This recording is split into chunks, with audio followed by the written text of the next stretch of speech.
Hello and welcome back to Web Design for Small Business. In this video, Part 8, Site Template, we're going to create the basic layout for our website using the Bootstrap framework that we had downloaded in the previous installment. Before we begin, I want to apologize for anybody who's following this live, as this video is posted very late on the day. I fell behind for a couple of reasons. One, we had a power outage at my home, and that shut down all the programs I had open, so I had to go and re-find everything. My computer isn't the neatest thing. I used that as an excuse to also install a new GPU so I can actually pump out videos a little bit faster. Now, along with that, I also talked to the owners of the restaurant for which I am creating the site, and they wanted to go a different route with the logo, so I had to redesign the logo. So I ended up doing that and not have time to actually produce a new video. So I'm doing it a bit late, and thus it's coming out late. So without further ado, the first thing I'm going to do is go in and implement those changes to the actual logo. So going into our NetBeans, the first thing I'm going to do is actually on the index file, I'm going to actually create a PNG icon instead of an icon file. So I talked a bit about this before. It's not a big deal if you use the icon or the PNG. The PNG just looks a little bit crisper. And this way you can see me doing it both ways. So I changed it there. I'm going to save that out. Then I'm going to select my previous favicon.ico and just right click and delete. Yes. And I'm going to find my other icon and drag it over to the source file. Okay, so that's done. Now if I refresh my page, you can see that the icon has updated. It is now there, basically the same one that they had on their menu, the green circle, white with the green text.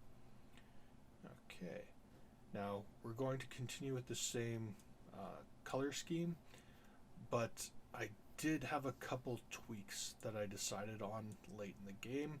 I'm not going to, now there's two ways I could go about this. I could go back and redo my Bootstrap file, but if you followed along in real time, it takes forever to manually go through that thing. So once I've done it, I don't really want to have to go back and do it again. So I'm just going to create some CSS shortcuts that will fix that after the fact. And I'll walk you through doing that in case you wanted to do something similar yourself. So not a big deal. Okay, going back here, the next thing I want to do is that icon file. I also have a larger icon for that, or a larger image for that, because that is the actual logo that we're using. So the first thing I want to do is create a new folder. So sources folder, and this will be our image folder, IMG. And like everything else, I'm going to create an index file and delete everything that's in that. Save, close that out. Okay, now in that image folder, I have a file called Highway 45 logo, and I'm going to drag that into there, and that copies it, and you can see it working down here to upload, so I know that it's uploaded. Okay, so now the first thing I want to do is I'm going to add that into our layout here. There is a couple different things you want to consider. First off, if your logo is squared or if your logo is rectangular. So I'll show you how to create the kind of header image that we're going to use. If you think of it this way.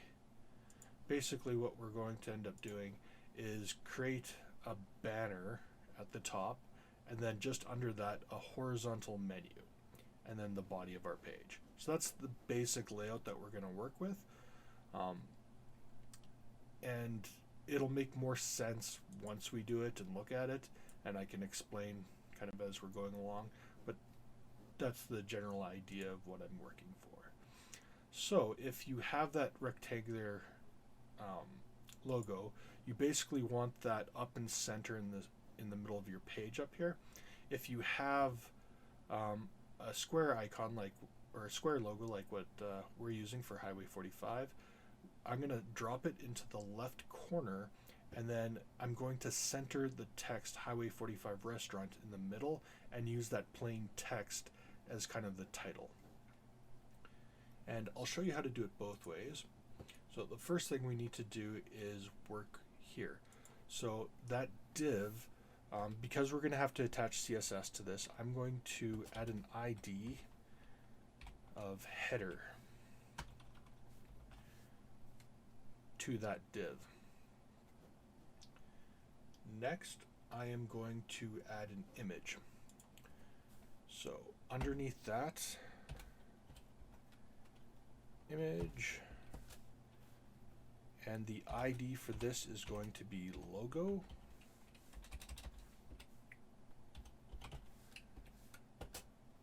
And the source, or src, is https://highway45.ca/image or img/highway45logo.png.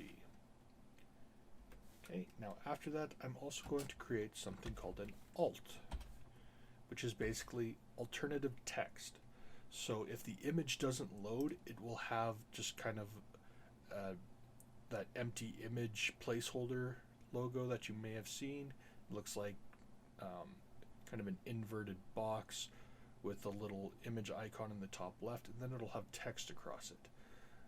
That text will be whatever our alt text is. The alt text also, if you hover over the actual image, it might show that in kind of a tooltip underneath. So for that, I'm just going to type in the name of the company, Highway 45 Restaurant. Okay, and I'm going to save that. And we're going to just go and look at what this looks like out of the box. It's going to look horrible. Okay, so that's the logo in the full size, and it is gigantic. And then it basically dropped this down to a new line. Okay, that's not how we want it to be laid out. So that means that we need to fix that using CSS. But before we do that, I want to go back and discuss one more thing. So with our site, we're basically assuming that you're creating a new site. If, however, you have an existing website and you don't want to have to basically delete your old website to create this one and then not have a website in the meantime, one thing that you can do, and I will walk you through doing that, is go to your web host. If you have a link and you hold Control and click on it, it will open it in a new tab instead of having to create a new tab and then click on it. Anyway, going to my control panel. Okay, so we have the control panel open. If you go down to subdomains, click on that. The domain we want is our regular domain, and we want to type in beta or something similar to that for a subdomain. You could call it new, it doesn't matter, but something along that. Okay, now the document root, we're going to go with the web root for our actual site that we're using. Okay. Now, if you have an existing site on the same server, you want this to be that document root. Okay. And then /beta/. So we're basically creating a folder within your existing website. So whatever your existing website is, create a new folder in it called beta, and then we're creating a subdomain called beta. So basically, how this ends up working is you would go to, instead of highway45.ca, I would go to beta.highway45.ca, and when I click on that, it won't do anything because I don't actually have that set up. But if I went through, created that, it would actually take me to highway45.ca/beta, and it would be the exact same as doing that. And then you can create the entire site within that, and then basically you'll have the two sites running alongside each other, so people can still use your old site. You can even link to the new site, and from the new site you can link back to the old site, so if people get one or the other, you can kind of send them back and forth. And then once you create that new site, all you have to do is basically cut it from that beta folder and paste it into the main one, right? And then go through your code and just do a search for the word beta and then remove it in each instance. And that will basically just convert it back to the main site. I know it sounds a little convoluted, but that is something you can do. I could go into greater detail, but I assume for the most part people are creating a new one, so I'm not going to. Maybe just give me a shout directly if you're having issues with that, and I can kind of walk you through it. Anyway, that's that. Just wanted to make a quick note of that in case some people were having panic attacks thinking that they have to wipe their entire site and start from fresh and take 10 years to do it. So, yeah. Anyway, back to here. Okay. So, now we have that. Now, with the header text. Now, part of the syntax for this header is that it always kind of gives itself a new line. So we don't want that. So we're going to actually change this from a header to simply a span. And what that will do is prevent it from forcing itself onto a new line. So we're going to save that and hit refresh, and now you see Highway 45 is beside it on the same line, although this one is gigantic, so it's creating a huge line, but you see it's on the same line beside it, and that's what we want. Of course, now it doesn't have that header layout, so it's just tiny text, but we will fix that next. Okay.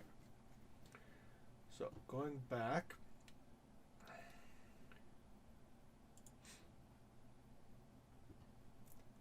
okay, we now need to create some CSS for this. So going to our CSS folder, and also if you notice in here I had some colors set up, and we had talked about it when we were doing the bootstrap, that instead of writing this out 6 times because it's the same digit, we can shorten that to just 333 and 700. This one, because the middle digit is C9, those two would have to be the same in order for this to work. So with this one, we do have to use the full 6. Okay. Now on our new line, we're going to hit pound and header with the curly braces. So because this div has an ID of header, we use the hashtag and header, and that basically anything we put in here will be attributed to anything in here. So all of this. Okay, so the first thing we want to do is give it a position. And the position is absolute. Now, for the position attribute, basically how that works is it's asking how you want it laid out. So absolute means that we're going to give it a set, think of it as coordinates on the page. So the next two are going to be top, which is going to be 0, and left, which is going to be 0 as well. So with the position absolute, it requires these two. Now it doesn't have to be top, it could also be bottom, left could also be right. But basically you need a vertical and a horizontal coordinate. So we're saying top 0, so the very first pixel on the top row, and left 0, so the very top left corner. No matter how anything else is laid out, this will always be located in the top left corner of the page 100% of the time. That's what that does. The other kind of main position and kind of default is relative, which basically means that it is in relation to whatever came before it. So it's kind of just a normal stacking procedure. But this will overwrite. So if you have something with this in the middle of your page, it will still throw it right up in that top left corner every time. Even if something else is there, it'll throw it right on top of it. So it's a little dangerous, but because this is our header, we want it to be in the top all the time. Okay, so the next thing we're going to do is a text align and center. This should be fairly self-explanatory. Basically what it does is it aligns all the text to the center. It won't just do that though, it will actually align everything. So even our image should be center aligned when we do that. So right here I'm going to hit save. So the next thing we're going to go over is padding and margins. So if you inspect this page and you go to the styles and you scroll all the way down, you'll see this little thing, which is a very handy little tool. Basically, you highlight it, and any section that you highlight, it will actually highlight the corresponding part on the page. But since we don't have padding, borders, or margins, it won't highlight anything. But it kind of shows you how it's laid out. So basically, the center is the kind of writable space in that div or span or block of some kind. The padding is the space between that and the border. So the border is kind of the outside edge of the entire space. The center is the writable space, and the padding is the space between it. So basically padding creates a gap between the outside border and the inside text. Okay, so for example, if you look in this, the area between this Y and this would be considered padding. And then a border would be kind of a line around the edge. The margin is the space between the border and the top. So this gap here is margin. And I hope all of that makes sense. Okay, so we're going back here and we are going to create a padding of 0.5 VW. Now, when we talk about the different things, like here, this was 0, right? 0 is 0 regardless of what format you're doing. But there are different ways of calculating space. You can do it as a percentage. You can do it so like 10% would literally scale with the page, and it would always be 10%. Pixels, px, would be a physical number of pixels on the display. You can use point pt, which is related to font size, and you can use, sorry, there's also em, and there are a lot. I don't use them all regularly, so I'm blanking on some of the terms, but I will look that up later. Anyway, the one we're focused on here is VW, which is viewable width. So basically, what that means is 100 viewable width is 100% of the actual width. Now, when you're talking about, so the padding, when we're talking about 0.5 vertical width, it would mean that whatever size your window is at, it's 0.5% of the width. So it'll, no matter what you have your width set at, so if you change this width, it will calculate what that width is in pixels, and it will give you 0.5% of that and use that value. And with padding and many other things, unlike this where it's top and left, padding is equal on all sides. If you don't want it equal on all sides, you can literally write it out 4 times. So it would be, you could do 0, 0, 0, and then that would just be, I believe, the top. I believe it goes top, right, bottom, left. Next up, the margin. And for the margin, I am simply going to go 0. Okay. Next is the background color.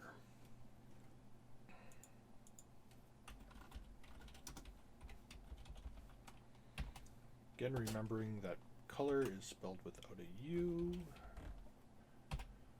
in the American style. Okay, I'm going to save that and refresh.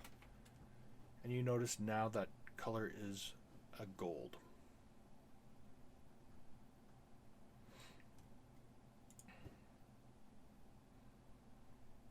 Okay. Now, because we're talking about using a banner that will span across the whole thing, if you want, instead of having a solid color, if you want to have an image as your background, you can do that. What you would do is, I would still keep the background color, because that way if your image doesn't load, it would have a backup to use instead. Also, if it takes time to load that image, you have a background to use as well. It would be background dash image. When I say dash, I mean hyphen, and URL parentheses semicolon. In the parentheses, you type the URL of the image.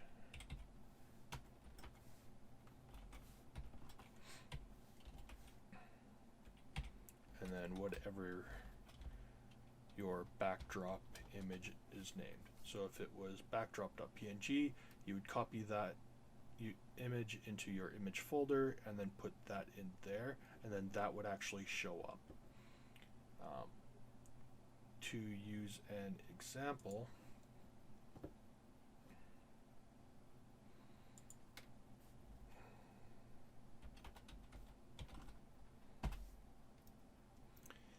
this image here, so the logo is this thing here. You can see when I grab it and drag it down, you can see what the actual logo is.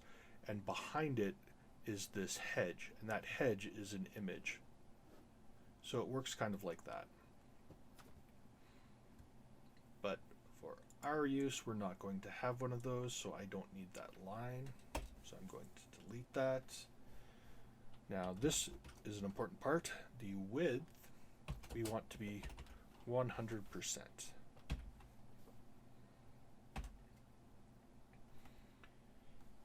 And now, if you have the background image, you also want to add a background size parameter. And that you would want to be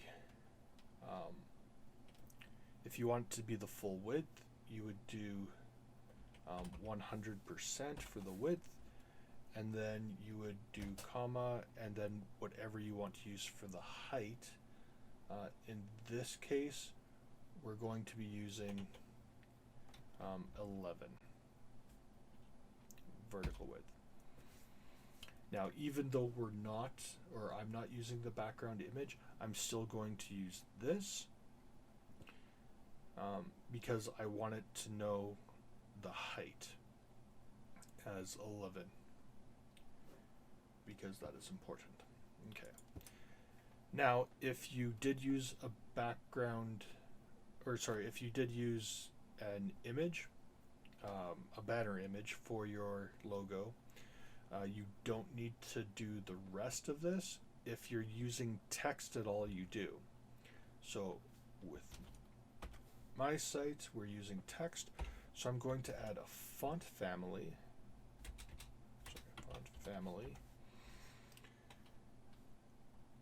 Now, we went over fonts a little bit in the Bootstrap tutorial. But basically, you can list as many fonts as you want, and it'll attempt the first one. If that's not available, it goes to the next and the next. And just to be quick, I'm going to use a few fairly popular ones. So Times New Roman. Now, if you're using a font that has spaces in it, you have to put it in quotations, and that's the double quotes. If it doesn't, you don't need them. Times and serif, and then a semicolon. Okay. Font size. Now this you might need to play around with. I'm going to be using 6.5 VW because that works. Oh, sorry. Need a colon in there. Because that works with the size of my text versus the size of my image that I'm going to be doing. If your text is longer, you may need to shrink it down. If it's smaller, you might want to blow it up. So kind of go with that and then increase it a little bit, like maybe 0.5 or 1, and go up and down to see what it looks like, and then just choose whatever you're happy with. The reason why this number seems small, because when you're talking about a font, it means one individual character. So each character will basically be 6.5% of the width of the screen. And if you're wondering why I'm doing this instead of using points or pixels, it's because this is automatically scalable, and I'll show you that once we're done. Then I'm going to go with a font weight of bold. And finally, color is my red.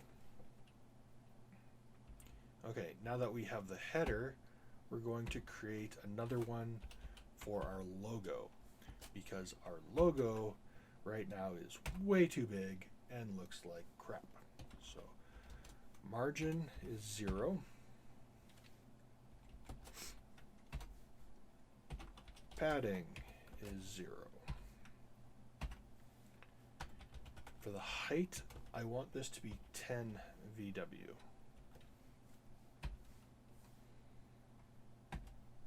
And I'm going to add something here called a float left. So because the logo is contained within the header and we have the header set to center, our logo is automatically going to be thrown up in the middle of the page. But we don't want it to be in the middle of the page. We want it to go to the left side. So what we do is we add this float left, and it will push it to the left side, while any other content will still be centered. So that's important to include. It's also important to note that we're going to have to clear that later, or it might cause issues for us. But I will talk about that when we get there. So for now, we can save that and then go back to our image, close close that, and just refresh that.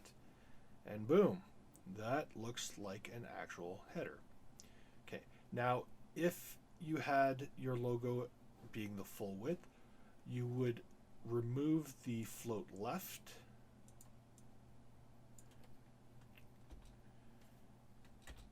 and you would remove the text span here.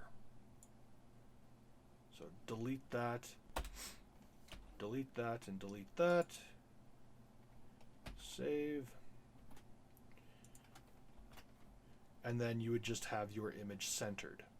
Okay? And it would be as wide as it needs to be, because what we're controlling is the height.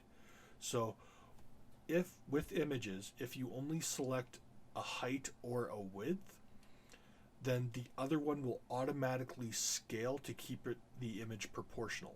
If you select both a height and a width, then it will skew it depending on those values. So always just adjust one, either the height or the width. In this case, we chose the height so that it will always fit within this vertical space. Okay, now if I had chosen the width, like you could have it 100% of the width, but then depending on how tall your image is, this part will change, and we want this part to be fairly static, or it will mess with our menu that's going below it.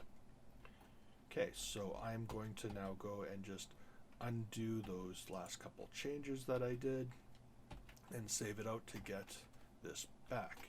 Okay, now as I had mentioned before, the reason why we're using the vertical width sizing, or the viewable width sizing, sorry, is if I minimize this and I shrink this, you notice all of that, so our image and our text is all shrinking, and it fits, it stays. So this gap is always the same percentage gap regardless of how big my screen is. Okay, now that's the positive. So no matter what size the screen is, this will always have that same layout, which is what we want in a title. For actual text though, it's not as great, because you can see that I'm hitting my zoom in and zoom out, and the text stays the same size. So for people who have harder times reading and they like to zoom in on pages to make the fonts bigger, this, because it's related directly to the width of the screen, will not change. The only way you can make this bigger is by making the screen bigger. So if I broke this apart and then I stretched this beyond the window, then it would, but that's really messy, and most people can't actually do that because you would have to have multiple monitors to span across. It's a pain in the butt. However, because this is just basically a title image, that works great for our needs. But for the body text, we won't use that. We'll use an actual font size that is adjustable by zooming in, zooming out. Or some browsers actually have a built-in increased font size type thing. So note that, the positive and negative of doing it this way, but because we want to make this site just as usable on small devices as large devices, this is something that works amazingly well. So now we have our title banner, and it actually looks a lot nicer than just that text that was in the corner before. And like I said, play around with the size of this text if you're doing text like that. You can also play around with the actual font style.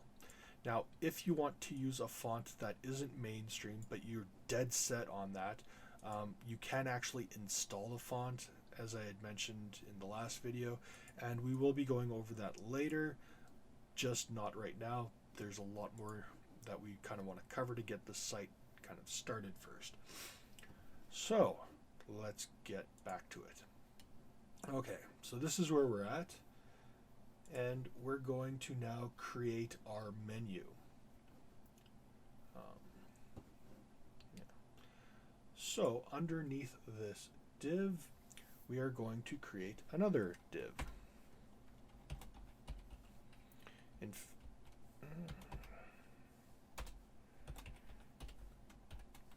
And whenever you create the start one, if it doesn't automatically create the end one for you, you should create one, just so that you always know that your levels are matched up.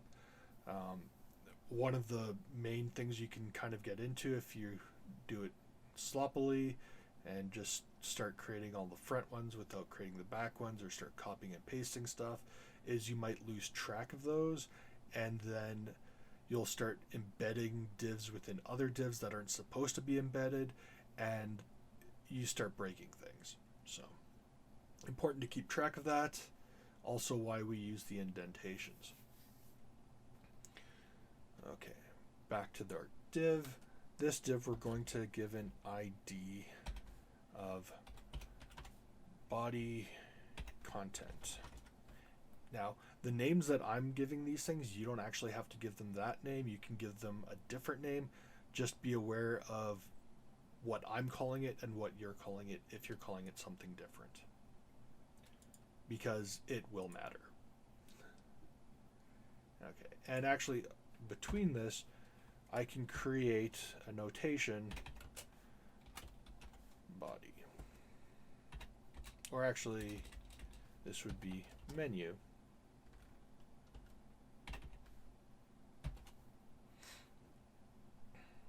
Although technically that's within our body. I know it's confusing because we're creating a body then the menu, but it has to do with the layout of it, because we're going to do something neat with the menu, and you'll see as we're doing that. All right. And another div.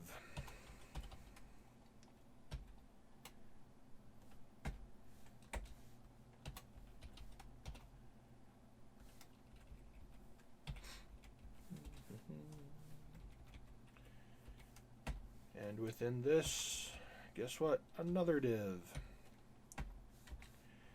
Now, it may look like I'm just making this overly complex for no reason whatsoever. I assure you, sadly, that there is a reason for each of these layers. Okay, now this one, we're going to go back and label these guys, I guess. So this one here is ID main menu, and it will have a class of menu. This one up here doesn't need an ID, but it does need a class, and there are two classes, so when there's multiple, they are separated by a space. You can only have one ID. You can have as many classes as you want, and classes can be shared amongst multiple tags. Okay, so this one is going to have menu BG because it's kind of the menu background, and we're going to give it another fun one called menu sticky, and we'll talk about what a sticky menu is. Now, you notice with this one, I put a capital S. I'm actually, sorry, going to just change that. Yeah, to that.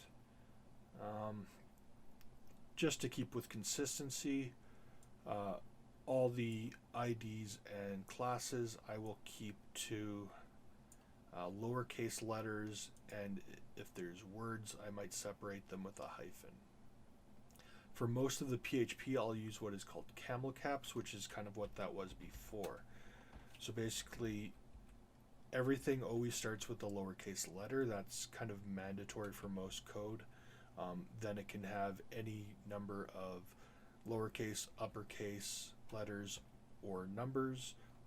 Sometimes special characters are allowed, sometimes they're not, which is why a lot of people will use what's called camel caps, where it's basically each word is delineated by having a capital letter.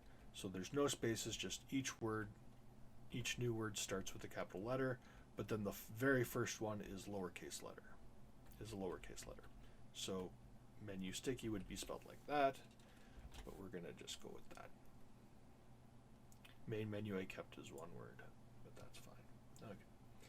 Now the next one isn't a div, it's actually going to be a nav. And it has a class, and this is straight up Bootstrap right here. This is part of Bootstrap. So a lot of these classes, some are custom to what we're going to be doing in our own CSS file, and most of it is actually default Bootstrap stuff, so we don't have to do anything with it because Bootstrap already created those classes, so it'll do something for us by default. Anyway, class is navbar, and space navbar hyphen default. Basically what that means is that it is creating a navigation bar,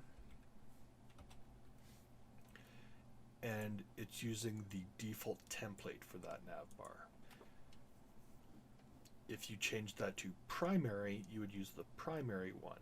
If you remember, we set up templates for both of those when we did the Bootstrap theme setup in the last video. Okay. Now we're going to create another div.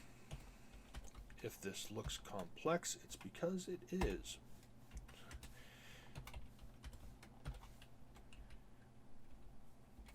And this one will have a class which is container fluid.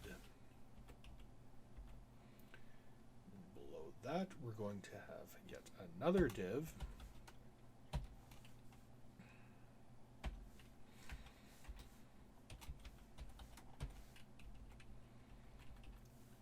And this one is going to have a class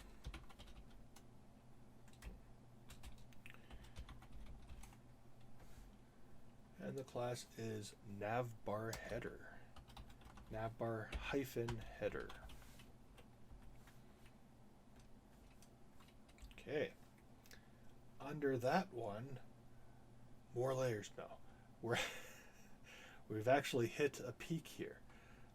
Now we're going to add a button, conveniently. Now, with the button,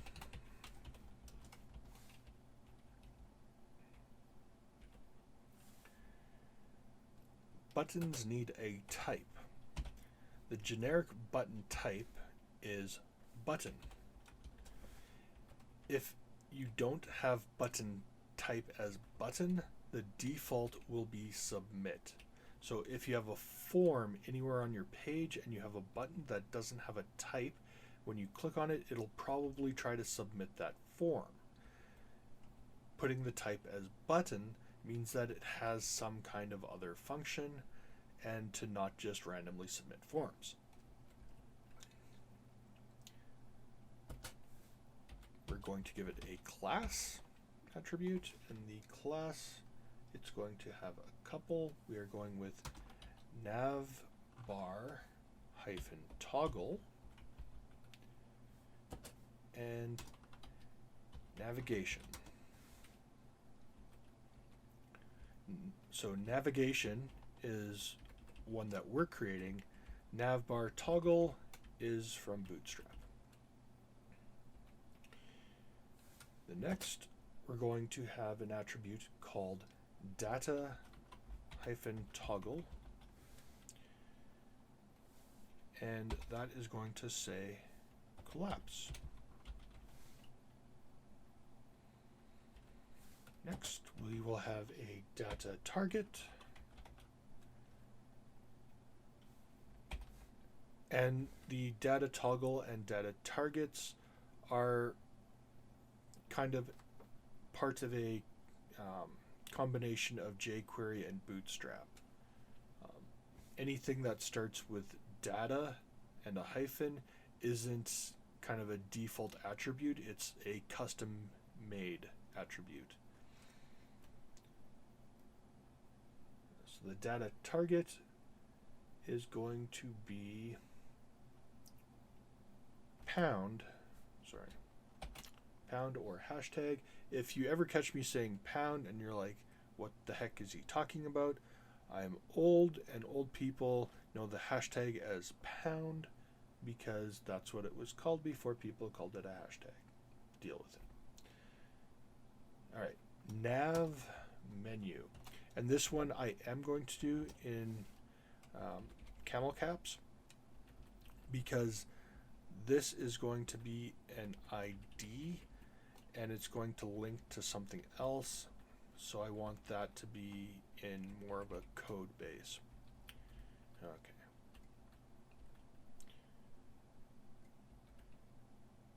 And hit enter. Okay, so now between the buttons, basically when you create a button, it creates a physical button on the page, coincidentally. Now anything between that is basically the text that's going to be written on the button itself. The actual like color and styling of the button is set up through Bootstrap. All that fancy stuff we had done to set up the layouts was all in that. However, if we want to change any of that, because we can plug in our own custom classes, we can change it manually there. Okay, so for now we're going to add a span and class,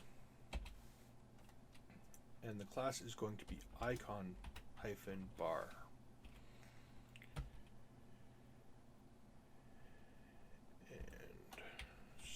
And span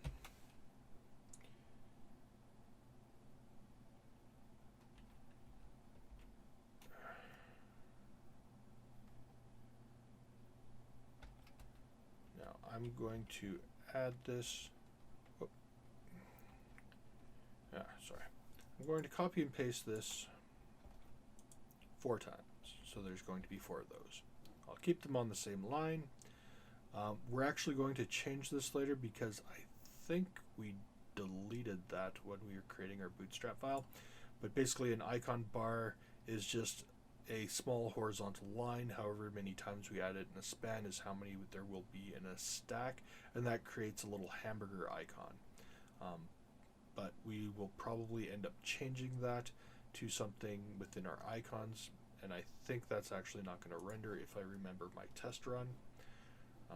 But for now, that's what that should be and what we're going to have there. But if nothing shows up, don't worry about it. For now, it's basically just a placeholder. We're going to save now because save and save often. If power outages have taught me anything, it's that. This program doesn't actually save anything that's unsaved. If you remember, Notepad++ had that feature where it saves all your temporary work so that if there is some kind of outage, you can go back. This does not do that, so save and save often. The advantage to this one over Notepad++ is that it is connected to our server directly, so we don't have to manually upload files all the time, because that's a pain in the butt. Okay, so we have that, and the next thing we're going to type in after this button is an anchor tag.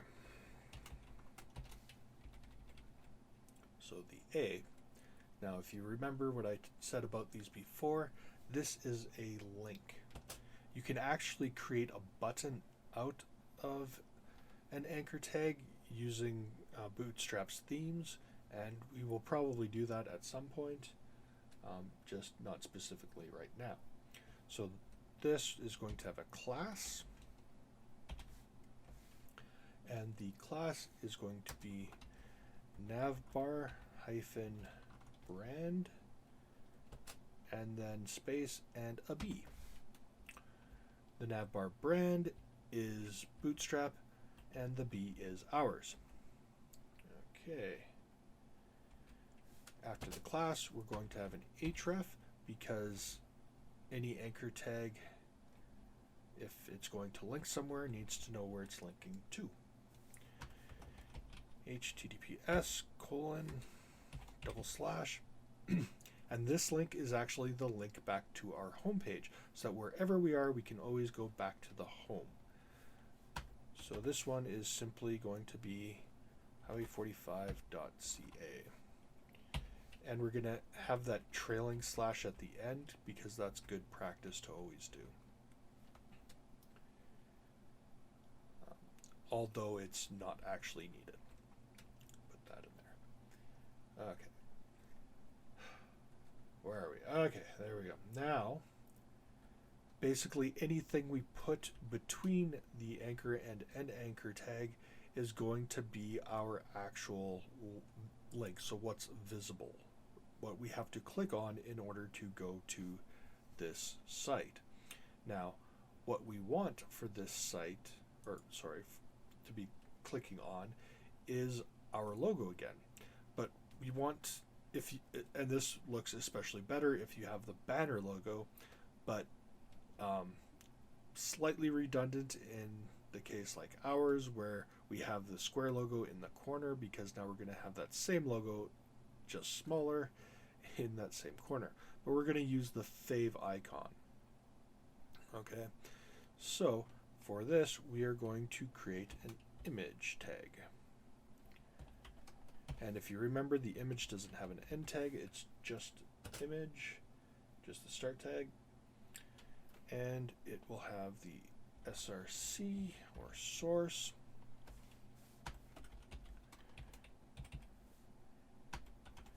highway45.ca/faveicon.png. Now, if you did use an icon file instead of a PNG, this will still work. If it doesn't, you might need to switch or create a PNG that is smaller. You can also just use that full scale one and just shrink it down by adjusting the size. Since it's already been loaded, you don't actually load it twice. So it's no extra load on the system. Okay, and then I'm going to give this an alt as well.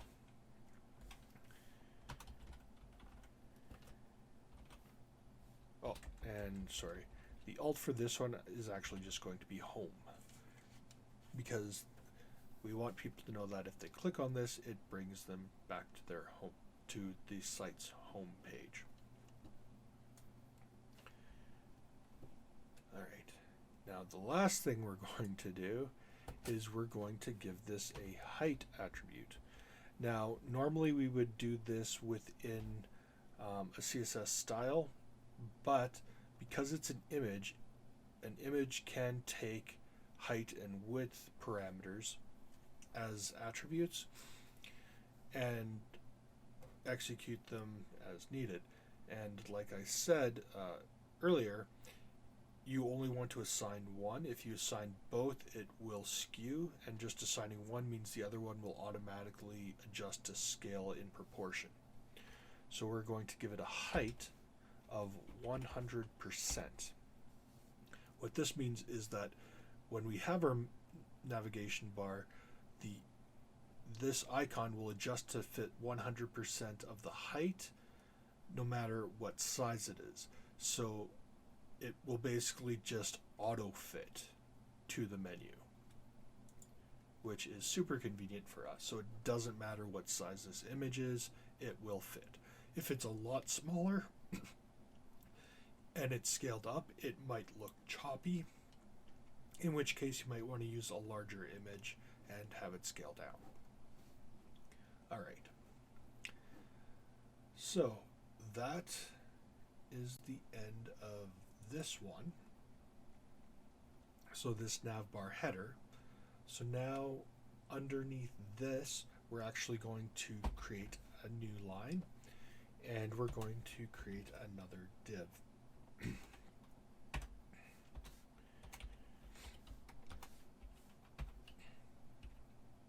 Okay, and in this one, it will have a class, and that class is going to be collapse and navbar collapse. And we're going to give this one an ID, and the ID is going to be nav menu, and again I'm using camel caps. And if you remember, we used this before right here. So you see how it has this hashtag within the quotations. That hashtag means that it's looking for something with an ID of nav menu, which is right here. So this is actually linking to this.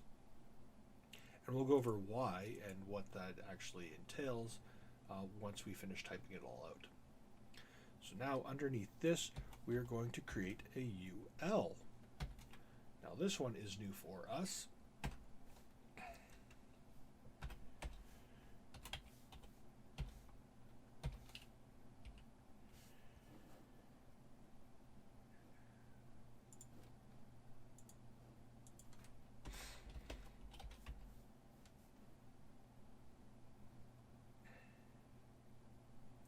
So UL stands for unordered list.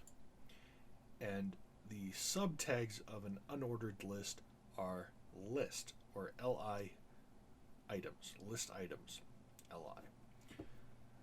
And this is basically used to create a list, obviously. The unordered part means that the list items aren't going to be automatically numbered or bulleted or anything like that, which you could do in an ordered list. And unordered lists are used a lot to create menus and stuff like that where you need some kind of uniform layout. So Bootstrap utilizes it a lot.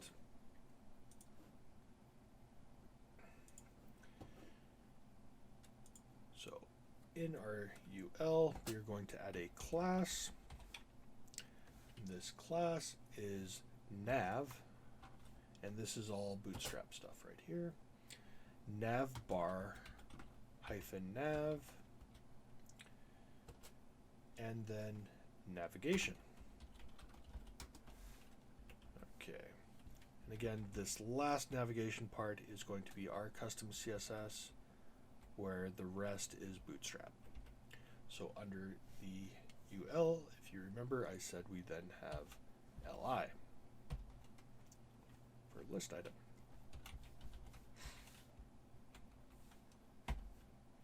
Now in this LI, we are going to add classes. And this class is going to be disabled. Crazy. Disabled is an attribute that comes with Bootstrap that will basically disable links from working, essentially, and it'll be visually represented by being grayed out, because right now we're setting up the menus, but they're not going to actually work or link anywhere yet because we haven't created the pages that they go to. So we want to show them as disabled until such time that we have them working. So we're going to add the class disabled to it. Okay. Now within this list, we are going to create our link. Now you could create the link on a new line. I'm actually going to save a little bit of space, and I'm going to have them share a line. Because it's crazy, I'm crazy, that's how we're doing this. Okay. So A, and these anchors are just going to have an href attribute, nothing else. And it's going to be our site. So in this case, highway45.ca / and then the first one is going to be menu. and then a trailing slash. So basically it's saying I'm going to main site and then I'm going to open the subdirectory menu. Now if you notice over here we have a few subdirectories. We have CSS, image, JS for JavaScript. We don't have a menu one. And we're not actually going to create one. But we'll talk about that later. But basically, this is what is called search engine optimization. And what we're doing is we're going to be creating the different pages using PHP. And this is how we're going to actually manually link to them so that it's very clean in our URLs. But more on that later when we actually get there. So underneath that, because we now have our anchor tag and an anchor tag, so anything in between here is what we're actually clicking on. And I'm going to create a span.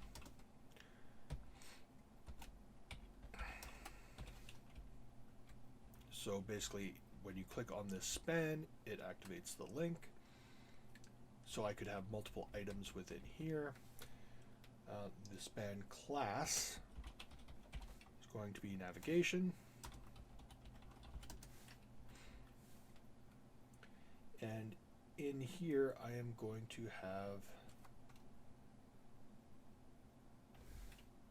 no wait, sorry, not navigation.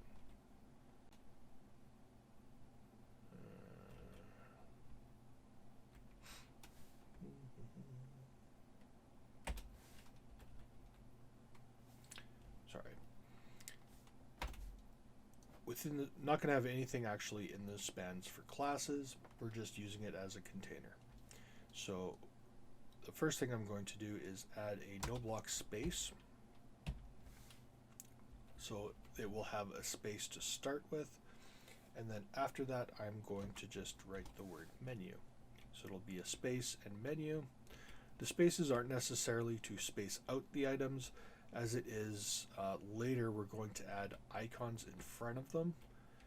And at that point, we'll have the space to separate the icon from the word, and just having it in now makes it a little bit easier in the future because it'll save us a step. All right. Now, you don't need to have a menu. Because we're a restaurant, this is the page that we want. So for this part and for the next few parts here, you're going to be on your own as far as what you want on your site, because this is your site, not my site. So the first thing we did was we created this link here, which was a link back to our home page. So that will show up on the left-hand side as the icon. So if we go back to here, basically picture a bar going across the bottom here, and we're going to have this logo but really small right there, and when we click on that, it brings us back to the home page. Then after that, we're going to have a row of links basically, and those links, when you click on them, will go to the different pages. Then in this corner here, we're going to have a login, so that people can log in, save their information. So that's going to be the general layout. All this other stuff that we did with this collapsing and the nav menu with this little hamburger icon, what that is the built-in scalability. So if you reduce the size of this to a certain point, it will make this entire menu disappear except for the link back to the home page and the login. All the rest will be combined into a little, basically a menu icon that when you click that will give you a drop down with all those things listed in the drop down. When it's full size, instead of having that, it'll pop it back out and put them up here. And that's kind of one of the neat tricks that if we were trying to program this from hand, it would take a lot longer, but Bootstrap has it built in, so we're taking advantage of that. And it's something that a lot of sites do, so people are very familiar with it, and it looks professional, it works well, and it adds to the scalability. So your site works just as well on a mobile phone as it does on a computer screen. Okay, so going back, think about what you want to have for your menu or for your main menu for the items along it. The ones that were, and then basically where you have the LI, so this part here,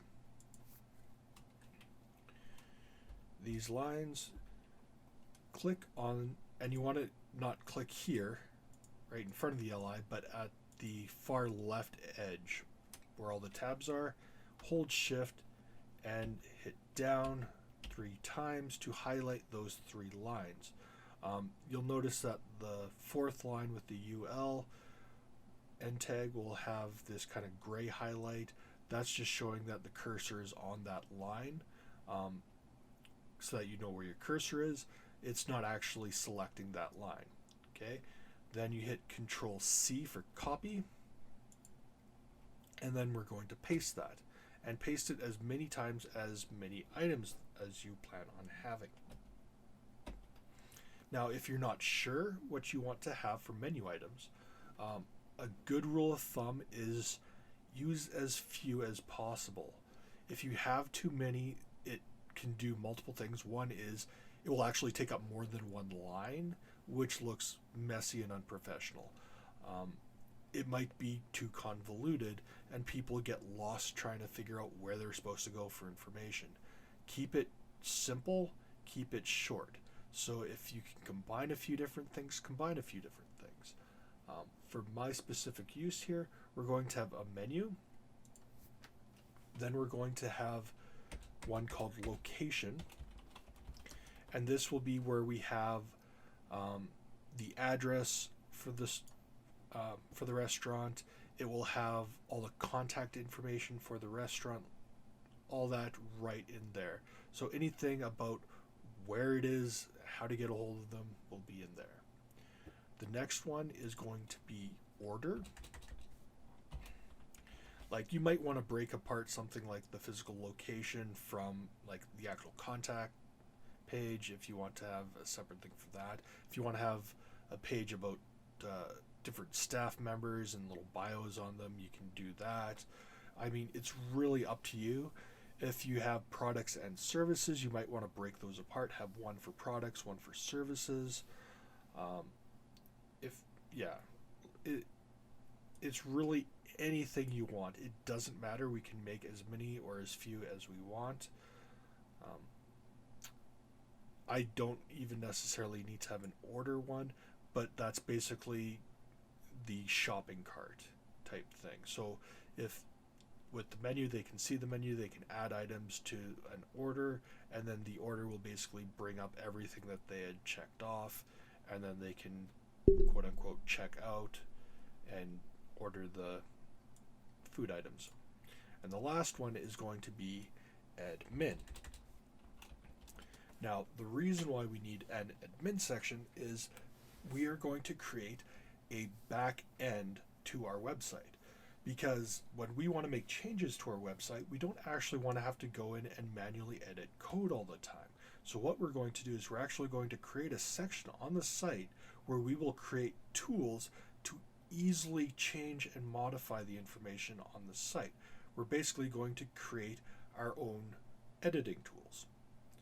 So, for example, our menu, because this is a restaurant, if you want to update prices, you can go and manually do that in the code, or we can have a simple section where it shows you all of the prices. You can change it and hit submit, all from the same website. So you never have to use any of these tools ever again once the website is complete. You can make all the changes from that back end, and you can only get to that back end if you're logged in as somebody who has administrative privileges. So we will be creating security layers to protect it so not anybody can go in and change your website. So don't worry about that. For now, it will just be visible because it's also disabled. So once we get into actual PHP, that's when we'll adjust who can see that, when and how, and stuff like that. So anyway, create your menu items. Once you're done, we will then create, like I said, that last section where we have the left side, the middle, and the right side. So this is the middle. The link to the homepage is the left, and then the login stuff will be on the right.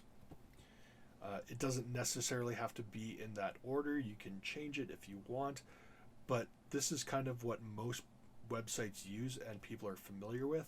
So it's kind of one of those things, don't fix what isn't broken.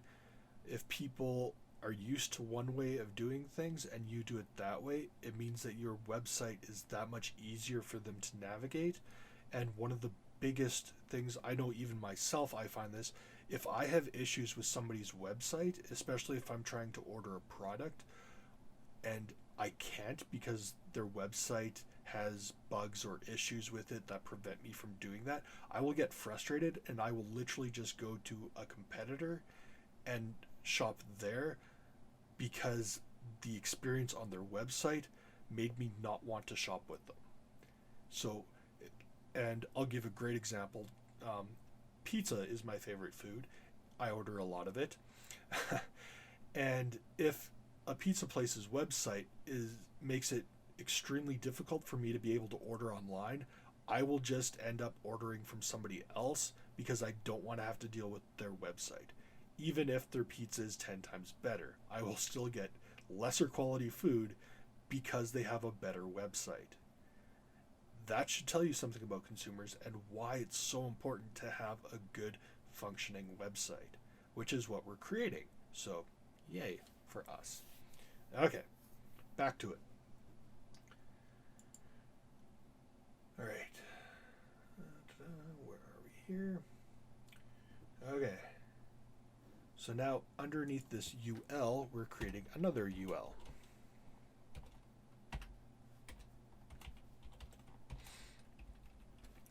And the second UL will have a class, and that class is going to be nav bar nav, and nav bar right.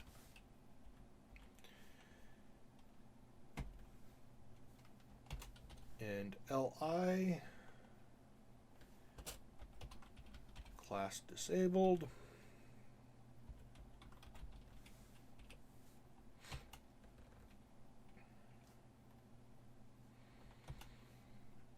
A href equals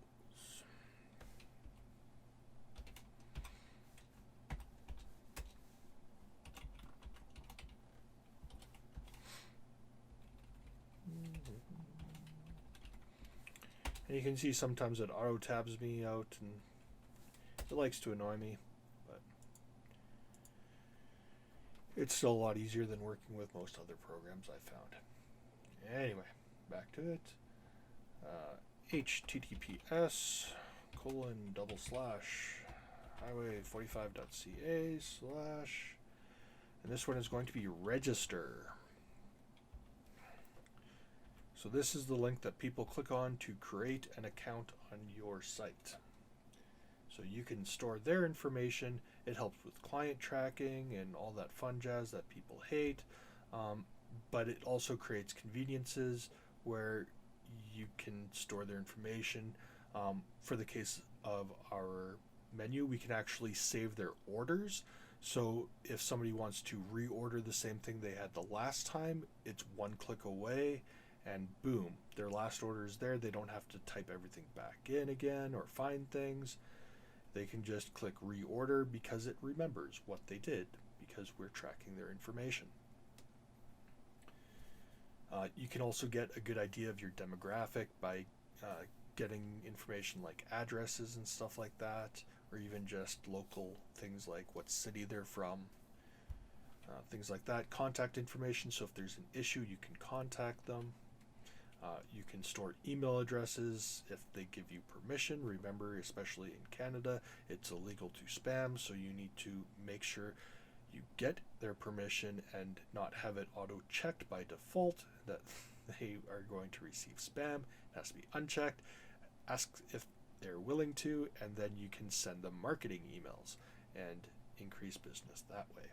So lots of things, lots of reasons why you want your customers to create accounts so that you can track their information. And most of it is typically beneficial to the client as well as to the store. It's just a mutually beneficial thing for everyone. Okay.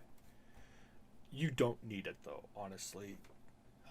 We can go that way too. If all you want is information on your site and not have to bother with all that, this website building experience just got significantly easier for you. But we're still going to go over how to do all that because most people will want it. Sorry, just getting sidetracked. So span class equals navigation. No, we're not doing that. Sorry. I had it in my notes, so I was following that. Creating a span. Within the span, no breaking space, and create, and I'm going to use another non-breaking space, and account. And the reason why I did that instead of having an actual space is to prevent this from word wrapping. Because it might try to wrap that text if it should so do that, and we want that to try to stick together, and by using a non-breaking space, that helps prevent that from wrapping. Because if it wraps, we want it to wrap the whole thing, not have create on one line and account on the other. We want create account either on one line or the other. If that makes more sense. All right. Next line.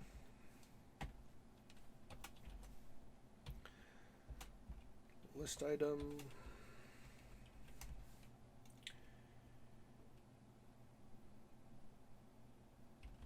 And class equals disabled.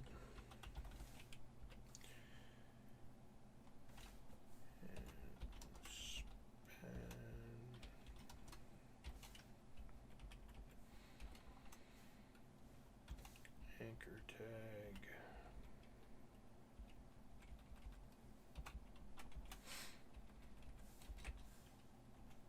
You notice I use the keyboard more than I use mouse and keyboard. Just easier if I don't have to take my hands off the keyboard. And this one is going to be login.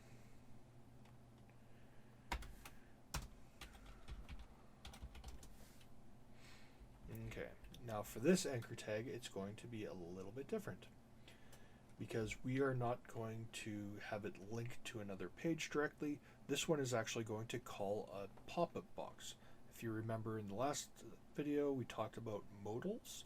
This one is actually going to pull up a modal box. So anchor href, we always have an href because it's linking to somewhere. And instead of having a URL, we're using a hashtag and login box. Doesn't have to be called login box. That's what I'm calling it. You can call it whatever you want, just so long as you remember that when I say login box, you remember what you called yours. Data toggle equals modal and data. Oh, sorry. Now you notice the last one we had a data toggle and a data target. Because it was a button, we needed the data target because anchor tags have the built-in href. That is our target, so we don't have to do a data target when we're using anchor tags. If it's a button, buttons don't necessarily have to go somewhere, but if they do, it doesn't tell us where, and they don't have hrefs, so that's why with a button it has a data target as well as the data toggle, whereas using the anchor tag just has the data toggle because the data target is the href. Alright, and ID is equal to login.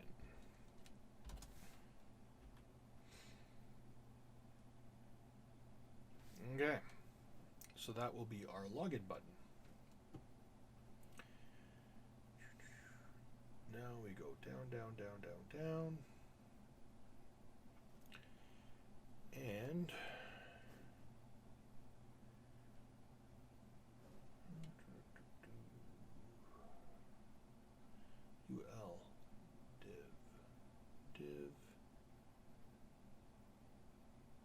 two divs and a nav, and then another div, and another div.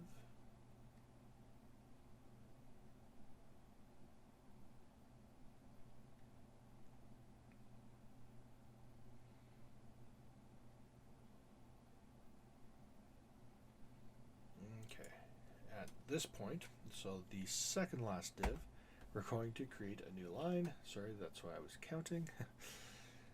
And in here, we're going to create a div, and all it's going to contain is a break with a style equal to clear both.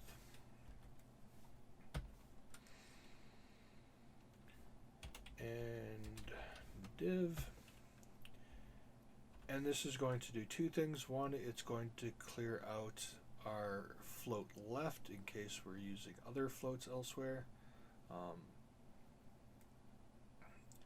and it's going to create a blank line space under our menu. So our menu will have a bit of a buffer of one line from this line break here. So that's why we're creating that. And then under that, we create another div.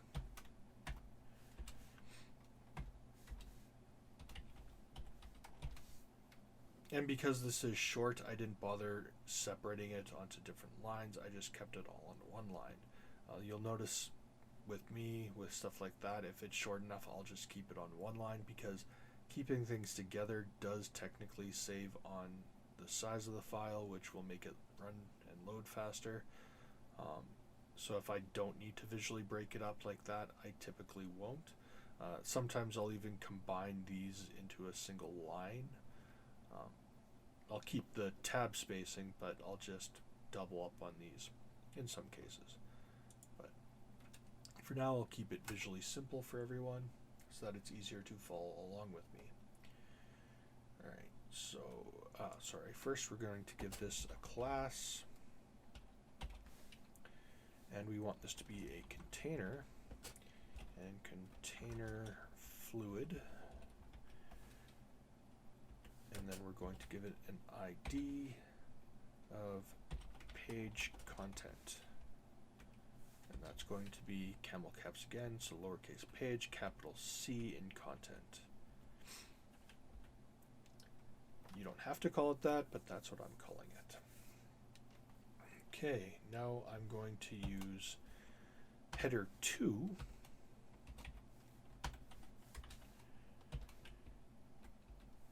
And I'm just going to write a brief little kiss-ass apology for our website not actually being functional yet.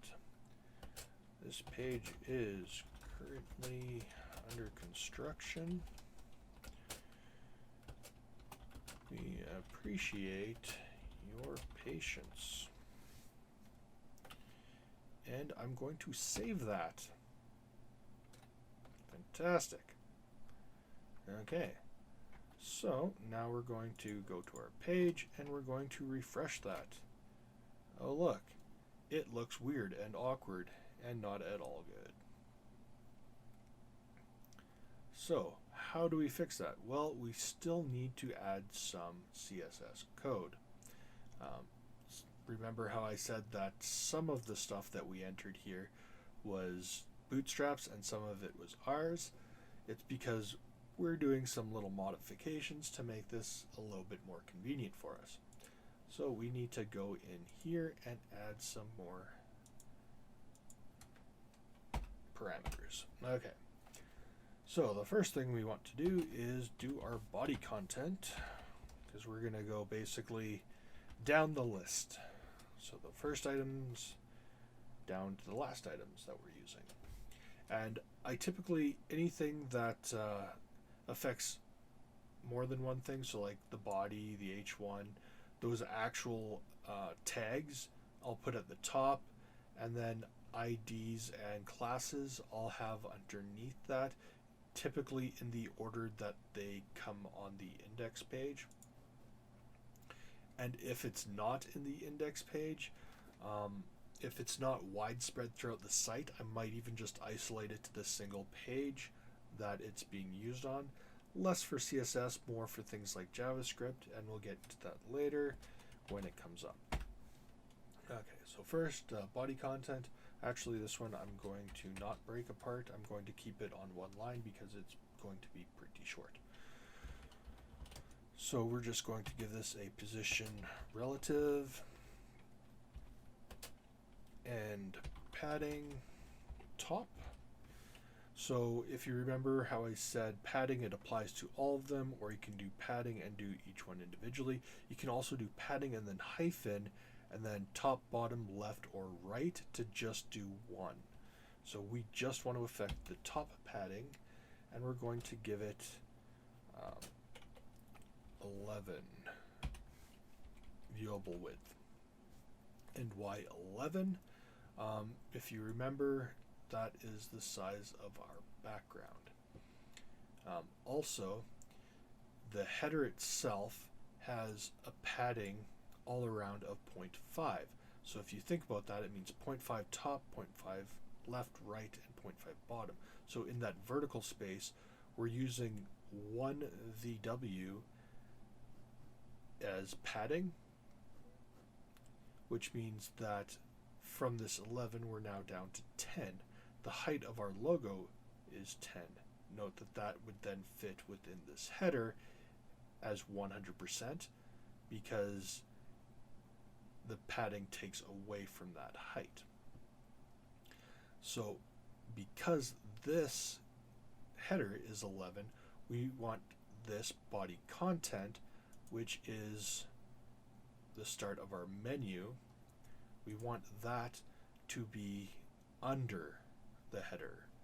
If we didn't have this padding top where it basically says ignore that first part and start underneath, it would actually be at the very top, which is where it is right now. So we don't want it at that top, we want it to be underneath.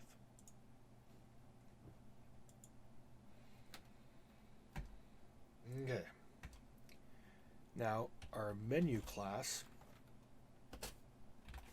we're going to give it a Z index.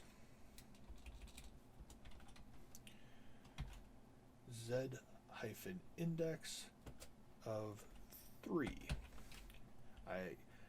I did scrape some of this from one of my other sites, so the reasoning for it I can't quite remember, but basically what Z index is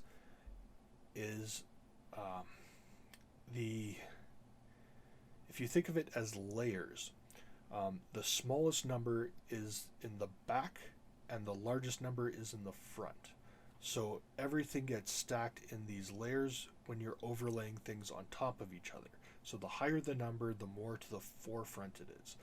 So by default, it should be at 1. So by putting this at 3, it means that it will be in front of anything that is 1, 2, or less than 1, right? But anything over 3 would be on top of this yet.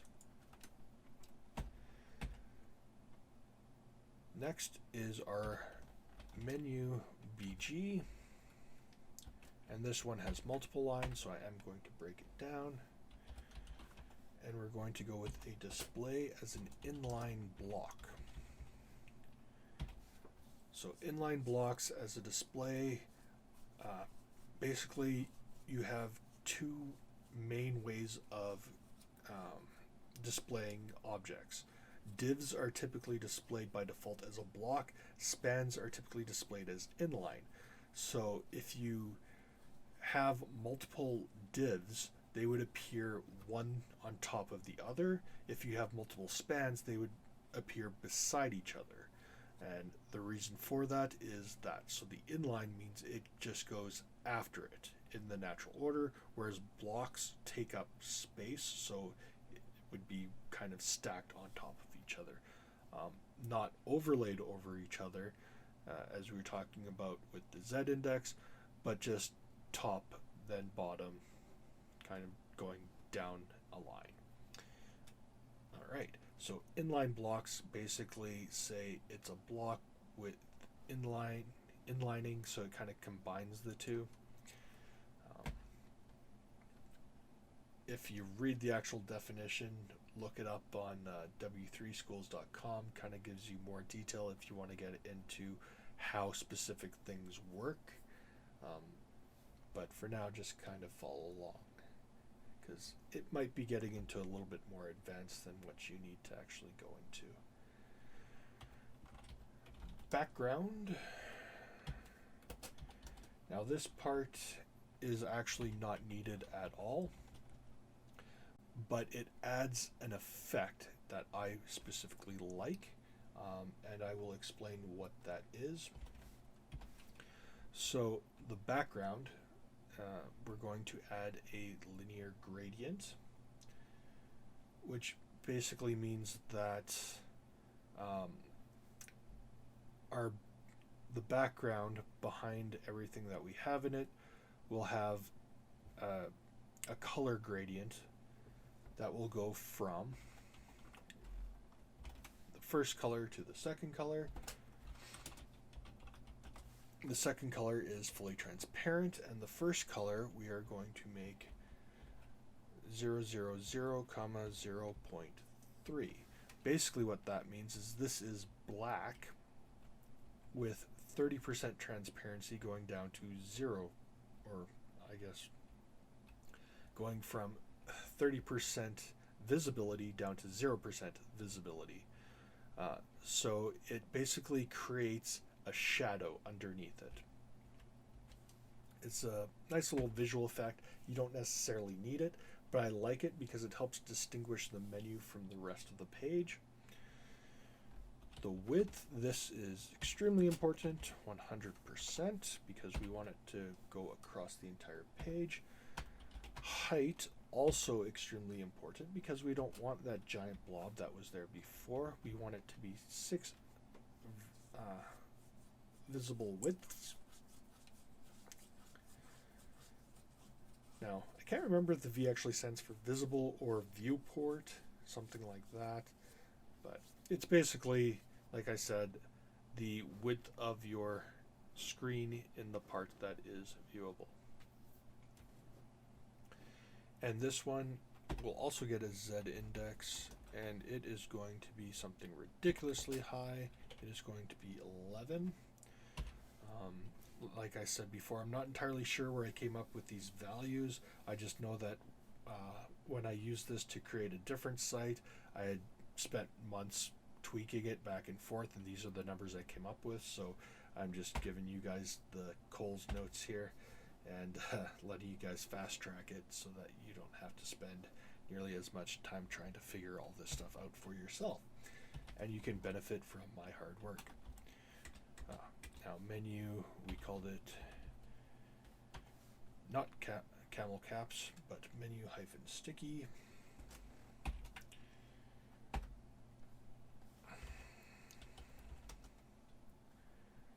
Now this one is going to be a bit different, because this is going to make our menu sticky.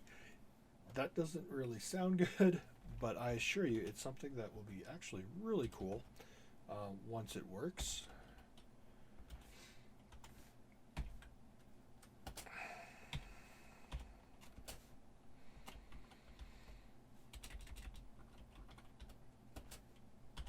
Now, if you remember, in CSS, annotations are done with the slash and the asterisk.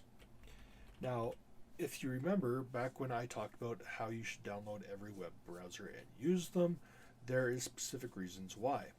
For example, this feature that we're adding isn't compatible on all web browsers, and the ones that it is compatible with don't all necessarily use the same syntax to do it. So this specific line here is so that this will work on Safari, which is why I'm putting that in a notation. If you don't need it to work on Macintosh computers, you can get rid of that line. But without it, it won't work on those, and you'll be having people who say, well, I don't know what you're talking about, it doesn't do that. And somebody with a Windows computer, it does, and yeah.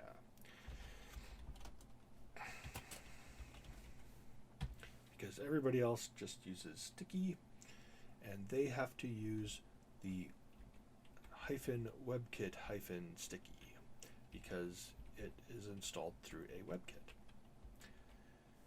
Which I'm not going to go into detail on what that is, just know that it's basically for compatibility with different browsers, and the more complex stuff that you start adding, the more of that you're going to have to use.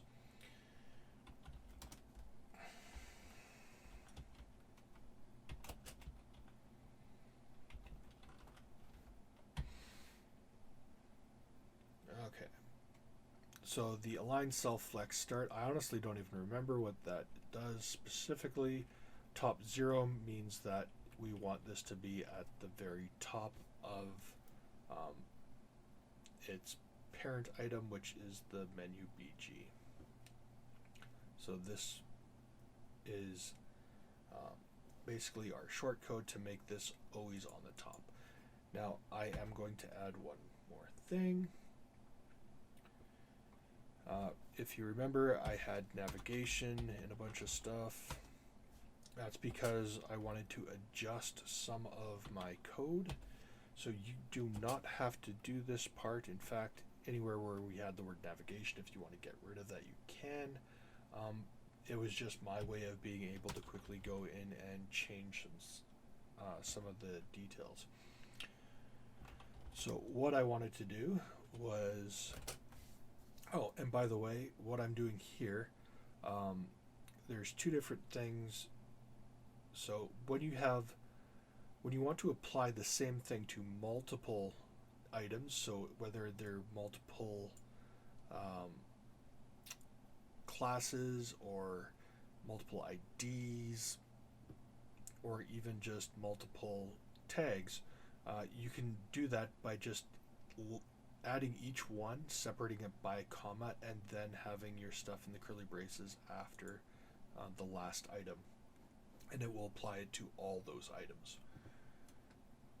And .b. So with this, the class B, so if I use the class B, it will apply this. If I have, now you see this one is a dot navigation, so if I have an anchor tag that has the class navigation, then it will apply this.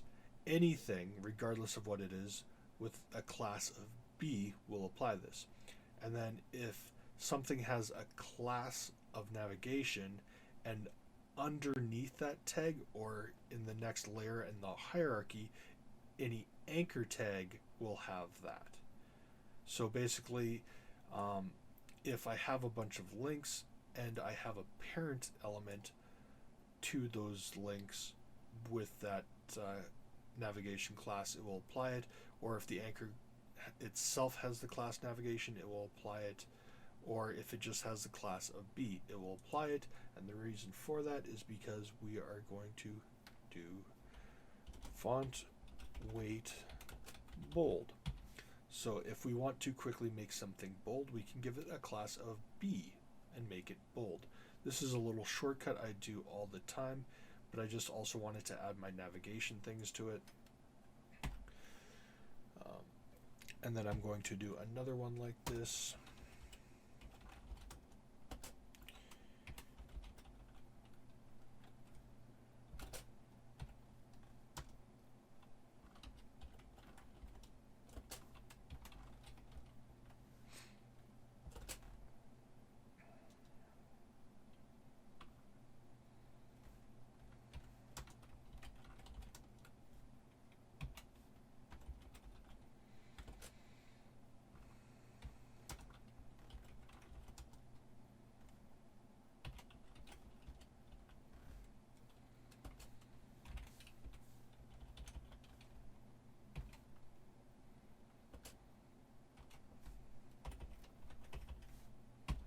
Okay, so what this line does, basically there are 4 elements.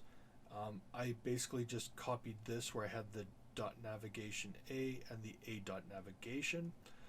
So whether it is an anchor with a class of navigation or a parent element with a class of navigation that has anchor tags in it, it will apply this to those items. However, if you notice the colon and hover and active, and I did that for both, so that's why it kind of multiplied and there's 4 instead of just 2. What that is, the anchor tag itself has different states, and it has 4. It has just the basic anchor. It has visited, so if you've been there before. It has hover, so if you're hovering over it. And it has active, so if you clicked on it. And it was the last item that was clicked on. Visited is basically it was active at some point, right? And those are all different states, so you can control each state. The most common one is going to be hover. So basically when you hover over it by basically holding the mouse over it, it will do something to indicate that you're about to click on it, or that just basically some way to indicate that it is something you can click on. And so, yeah. So the hover, the link hover for the menu items, when I first went through it, the default that we did in Bootstrap was to make it 10% darker. And when I looked at that, I didn't quite like it, and because I changed the logo back to the green, I kind of wanted to throw more green in there.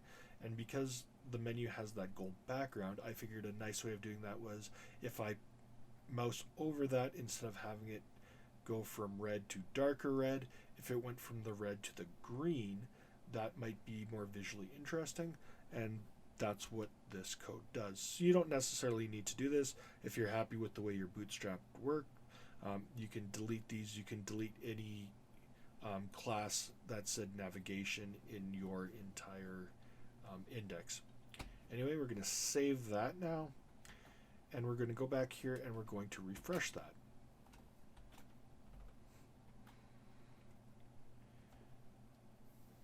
Okay, so that's what it should look like now. Now, if you notice before, I had these guys stacked here. If we go back to the code, this right here, navbar -nav, this N I actually had as an H. That single typo, because the H is over the N, keys right beside each other, my finger slipped, I hit the wrong key. Because H and N are so visually similar, I missed it at first glance.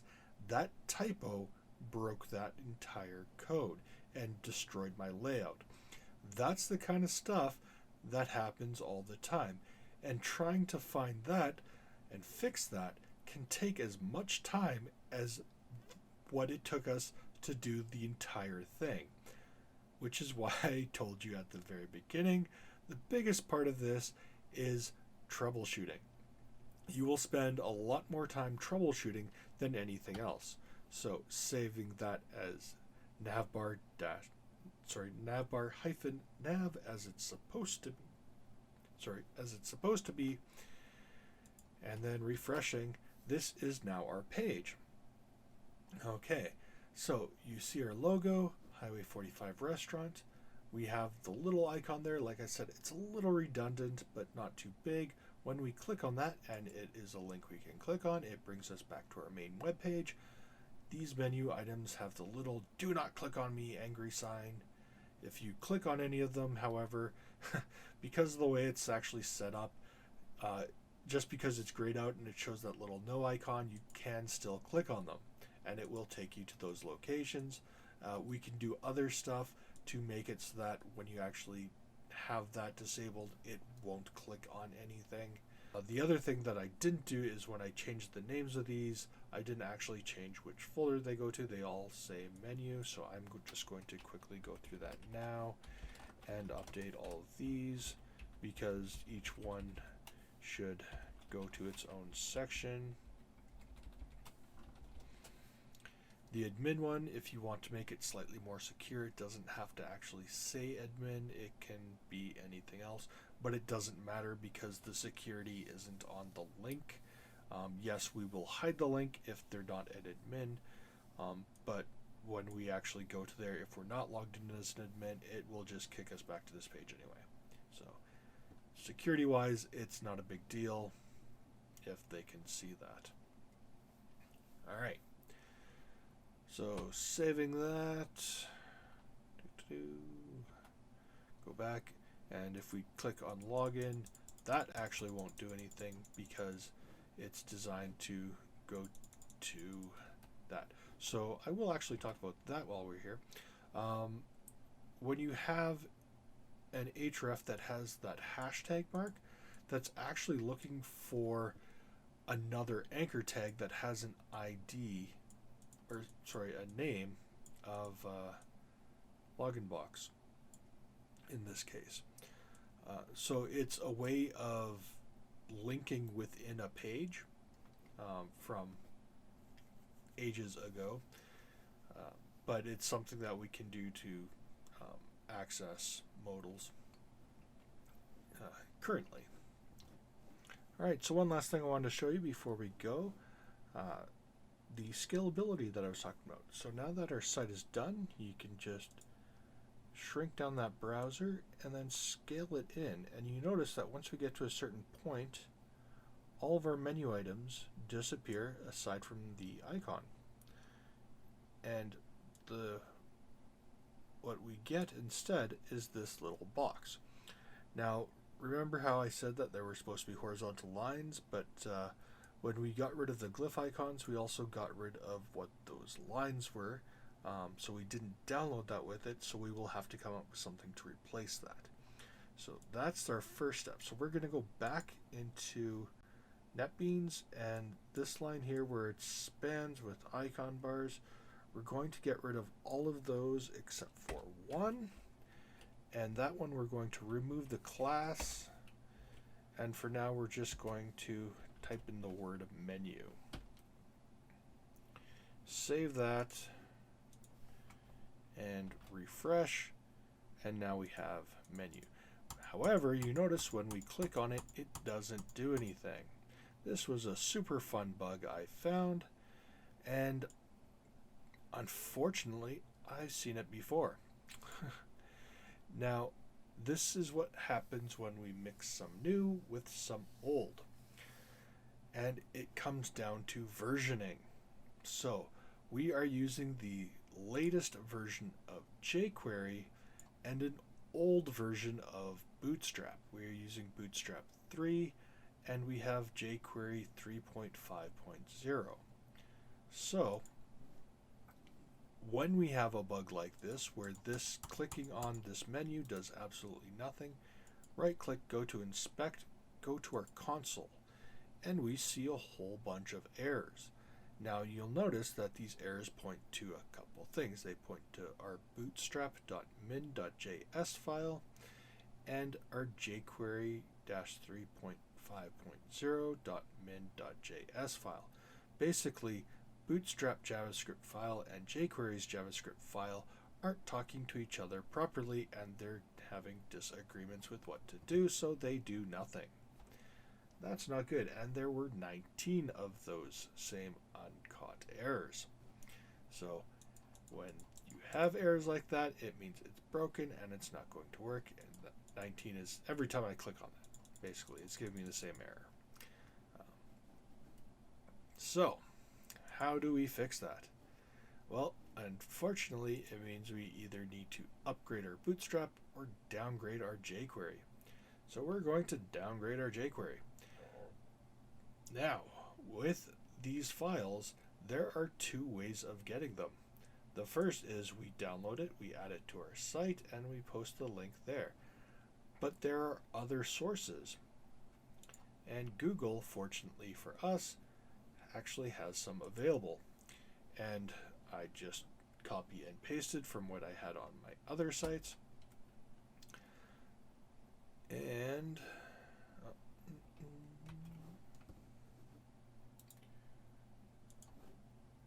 we are going to select our jQuery script, and we're going to delete it and type in new lines. I'm just going to copy and paste, but you want to type in these 2 lines. Now the first one is our new jQuery. So from Google APIs, if you're trying to figure out what this is, ajax.google APIs for APIs .com/ajax/libs for libraries /jQuery/3.2.1/jQuery.min.js. So instead of using the 3.5.0, we are going to use 3.2.1.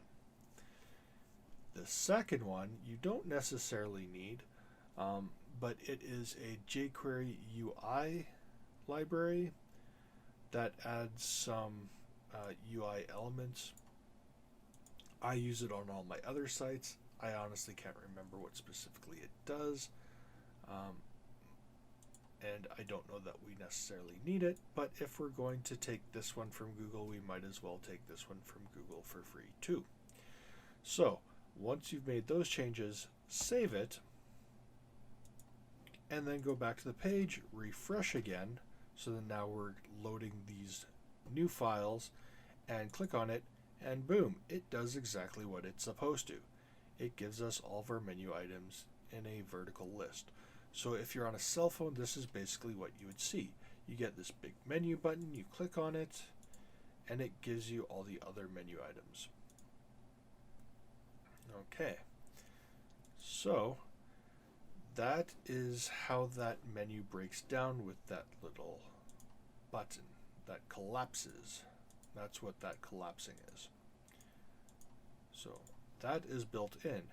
Now the other thing, which you can't actually see unless we get more text in here, so all I'm going to do is at the bottom of this, I'm going to create a break with a style so that I don't have to create a separate CSS, and padding bottom, and I'm going to put 5,000 pixels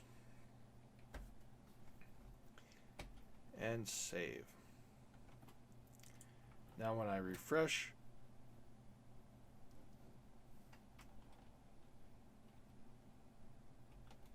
it's not going to let me do it in a break, so I'm going to change this to a paragraph.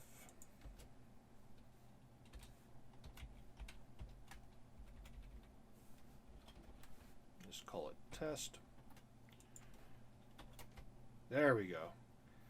Now you see I have this big ass scroll bar, which is what I want for the purpose of this test. Basically, I just created a whole bunch of blank space underneath here. But the point is, I want you to see our menu. So as we scroll down the page, you notice that our menu stays at the top. Our logo disappears, but we have a little logo there. So we still know it's the same site, and our menu is at the top. But as we scroll down the page, we can get access to all the other information without losing our menu. So no matter where we are, we can still navigate the site. That is the sticky menu that we had created. And that's what it means, is that this menu bar sticks to the top. Now, as you can see, this is that shadow, the drop shadow that I had talked about. It's a nice little visual attribute. You don't actually need it, but it is nice to have that. And as you can see, it does overlay on the text. So it kind of just fades stuff out a little bit as you scroll over it. And it gives it a little bit of depth, making our menu, which as you can tell also uses a gradient, to just kind of give it a fake 3-dimension. Right? So that is our menu. This is where I'm going to leave you. I'm actually just going to remove this line because we don't actually want that. I just wanted to be able to demonstrate to you that we have all the bugs worked out of it. So This is now all functional, which is nice, and it should be working for you. None of these links work, but it's there. In the next video, we will actually start creating pages for our website.